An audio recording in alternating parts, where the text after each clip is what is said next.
आज जगभरात वेगवेगळ्या देशांमध्ये अनेक राजे होऊन गेले.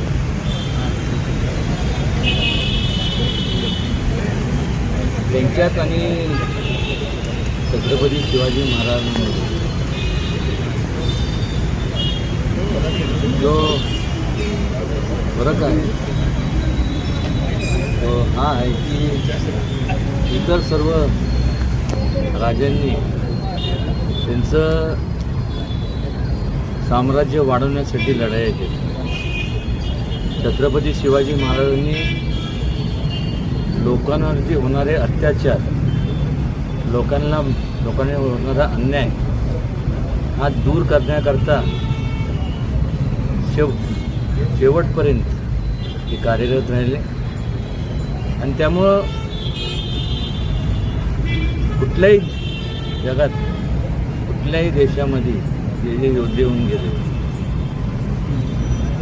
त्यांची प्रतिमा त्यांच्या म्हणजे चर्च असेल किंवा मस्जिद असेल किंवा तिथलं जे काय त्यांचं धार्मिक स्थळ असेल तिथं आपल्याला पाहायला मिळत नाही. एकमेव छत्रपती शिवाजी महाराज आहेत की आजसुद्धा आपल्या देवाऱ्यात त्यांची प्रतिमा आपण म्हणजे त्याचं पूजन करतो.